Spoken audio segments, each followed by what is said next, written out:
गुरु जी के चरणों में सादर प्रणाम। संगत को हमारी ओर से शुभकामनाएं।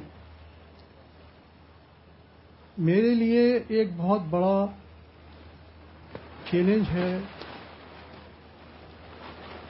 इसलिए कि सूरज को मैं दिया दिखाने लायक नहीं हूं। गुरु जी से हम जुड़े 2006 में। हो सकता है कि गुरु की आज्ञा नहीं थी। हम लोग जालंधर में रहे 3.5 साल। गुरु जी का कंटोनमेंट में आना जाना रहता था, दर्शन देते थे, लेकिन हमको कभी आदेश नहीं मिला। हो सकता है कि मैंने भी कोशिश नहीं करी। उसके बाद जब हम नोएडा शिफ्ट हुए रिटायरमेंट के बाद 2003 में मैंने अपना बेटा खोया, जो कि एक्सीडेंट में उसकी डेथ हुई। चार्टर्ड अकाउंटेंट था। मैं, मेरी आंटी, मेरी बिटिया बिल्कुल इस तरह हो गए थे कि अब जिंदगी में क्या रहा है। खैर, एक दिन मेरा नेव्यू आया मेरे से मिलने नोएडा। वो बोला कि आप एक सुल्तानपुर में एक गुरुजी हैं, उनके यहाँ क्यों नहीं गए, आप जाइए। मैं सोचता रहा, इतने गुरुओं को देखा मैंने, इतने पंडितों से मिला, तो अब क्या होगा। बहरहाल अपने छोटे भाई से बात की, उसने कहा आपको चलना है, तो वो हमको संडे के दिन एम्पायर स्टेट ले गए।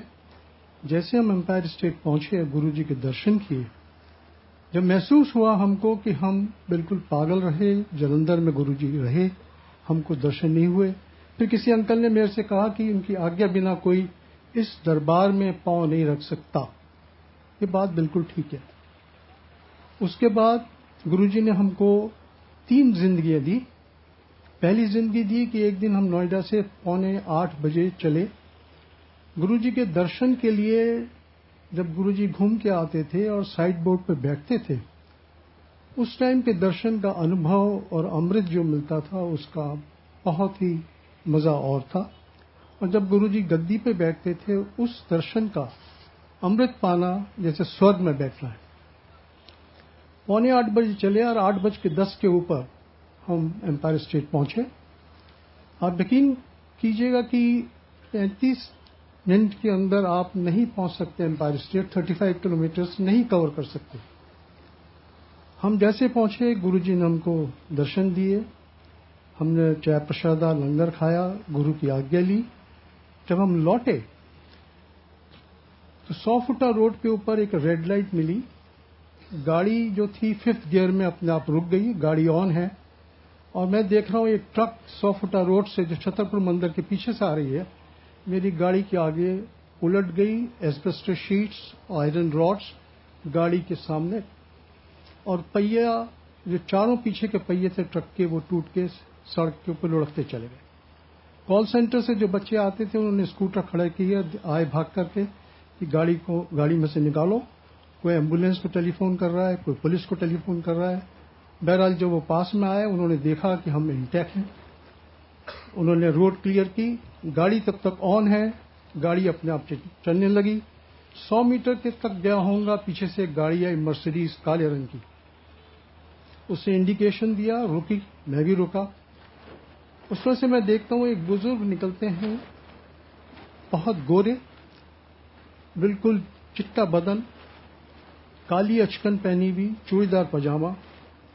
और जब वो बाहर आए तो मेरा फर्ज था कि मैं भी उठ के बाहर गया, प्रणाम किया। मेरे से एक ही सवाल किया कि आपके कहीं लगी तो नहीं है। मैंने कहा जी हमें तो नहीं लगी, ये गुरु की मेहर है जो कि आज हम बच गए।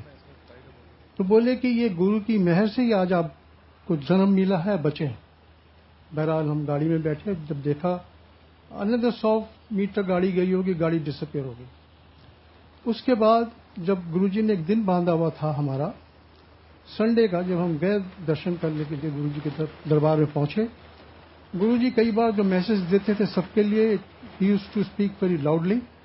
बड़े जोर से बोले किसी अंकल से कि अंकल, सड़क दे उद्दे ऐदा नहीं है कि तुर लिए रेड लाइट है तो जरा वेग के चल दें। So this is one message which I want to share with you. I don't cross red light till today, चाहे मेरे को आधा घंटा रुकना पड़े, चाहे 20 मिनट रुकना पड़े, मैं रुक जाता हूं। दूसरी जिंदगी गुरुजी ने दी हमारी आंटी को, जिनको कि पैरालिटिक अटैक पड़ गया था 2008 में, और हाफ बॉडी पैरालिटिक थी, जो कि आंटी को भी पता नहीं था। बहरहाल जब हम कैलाश हॉस्पिटल गए, वहां पे डॉक्टर ने एग्जामिन किया, आंटी के उंगलियों में, पांव में और थोड़ी सी जबान में थोड़ा सा था। उसके बाद जब MRI के लिए ले जा रहा था मैं, तो एक मेरे पास कॉल आया। वो मैसेज था कि माथुर अंकल, आंटी ने अटैक पै गया। ऐसा, आंटी आप तो इतनी दूर बैठी हैं, मैं यहाँ नोएडा में हूँ, हॉस्पिटल में हूँ। तो बोलती हैं आप MRI के लिए ले जा रहे हैं? हाँ। कहता कुछ नहीं, एक थोड़ा सा ब्रेन में क्लॉट निकलेगा। और गुरुजी ने बताया था 1 हफ्ते पहले आंटी को सोते हुए हाफ बॉडी पैरालिटिक अटैक हो गया था, जिसको उन्होंने बिल्कुल माइल्ड कर दिया। उसके बाद आंटी 6 दिन रही, बाहर आ गई, और अभी आंटी बिल्कुल ठीक है, स्वस्थ हैं, अपना काम अपने आप करती हैं। और जब गुरुजी के पास हम दर्शन करने जाते हैं, और गुरुजी ने जब 2007 में चोला छोड़ा, तो हम सोचते थे कि अब क्या है हमारी जिंदगी। गुरुजी ने ये बताया कि मैं हमेशा आप लोगों के साथ हूं, आपके साथ रहूंगा, आप हमारे साथ रहिए, लेकिन जो मैं मुझको मानिए, आप मांगे मत, मन्नो मैनू मंगो मत। एक दिन गुरुजी से बात हो रही थी, तो गुरुजी ने मेरे से यही कहा कि मंगदे नहीं है तो पुछदे नहीं है। वो इसलिए था कि जब हम अपने बेटे को खोया, तो गुरुजी ने हमारा माइंड धीरे धीरे धीरे सेट किया। गुरुजी चाहते तो वो 2 घंटे में हमको सेट कर देते, लेकिन गुरुजी की जो कृपा रही असीम, धीरे धीरे सेट किया। वो किसी वजह से सेट किया होगा कि एकदम सेट करने में कुछ हमारा नुकसान होगा, और धीरे धीरे करने में गुरुजी ने हमारा कल्याण जो किया, उसका हमको कोई एहसास नहीं हुआ, लेकिन अब एहसास होता है, क्योंकि गुरु जो है महासमाधि ले गए। तीसरा जो मैं आपको बताऊंगा कि अभी हाल ही में मेरे को एक फीवर चला, 101 फीवर। डॉक्टर को दिखाया, हॉस्पिटल गया, ECGS में पैरासिटामोल दे दी, खाली, सब कुछ हुआ। शाम को जब मैं BBC न्यूज सुन रहा था करीबन 8 बजे, मेरे को इतनी जोर से शिवरिंग हुई कि मैं शेक डांस कर रहा था। इस शेक डांस में मेरी बिटिया ने मुझे पकड़ा, मेरी आंटी ने पकड़ा, पड़ोस से बुलाया, उन्होंने पकड़ा, लेकिन ये खुद जिन्होंने मेरे को पकड़ रखा था वो भी शेक डांस कर रहे थे। खैर मेरे को नीचे ले गए, गाड़ी में बिठाया। मैं मुश्किल से DPS एक जगह है, DPS स्कूल है करीबन आधा किलोमीटर, वहां तक पहुंचते पहुंचते मेरा जो सांस थी वो बंद हो रही थी। मैं गुरु का अरदास कर रहा था। गुरु जी से मैंने एक ही अरदास की, गुरु जी या तो आप मेरे को जिंदगी दें या आप मेरी जिंदगी लें। अगर आप चाहते हैं जिसमें मेरी भलाई है वो आप करें, मैं आपके चरणों में हूं, जो कुछ करना चाहते हैं आप करें। आप यकीन न कीजिए कि मैं जब हॉस्पिटल कैलाश पहुंचा हूं, बिटिया गाड़ी से पहले निकली है और ये बोलते हैं कि डॉक्टर डॉक्टर, 2 डॉक्टर, एक लेडी डॉक्टर, एक जेंट डॉक्टर, वो इंतजार कर रहे थे हम लोगों का। वो फटाक से आए, उन्होंने मेरे को देखा, व्हील चेयर पर बैठाया, इमरजेंसी में ले गए, एक मशीन सेट की उंगली में, देव diagnose what is the problem. उसके बाद मेरे को 6 इंजेक्शन एट ए टाइम उन्होंने एक के बाद मेरे को वेन में इंटरवीनस दिए, और उसके दौरान में मैं डॉक्टर से कह रहा हूं मुझे ऑक्सीजन दी चाहिए। डॉक्टर कहती hold on, hold your horses, we are treating you.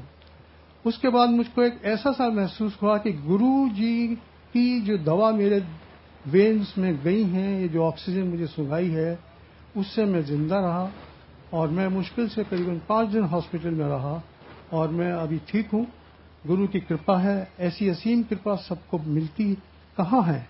गुरु का आदर करना सबसे बड़ी बात है। ऐसा गुरु मैंने अपनी जिंदगी में नहीं देखा। मैंने सब गुरुओं के दर्शन किए जिंदगी में, टीवी गुरुओं से मिला, कितने पंडितों से मिला, कितने तांत्रिक मेरे को मिले जो कि पैसा मेरे से मांगते थे, and I used to give them money and go.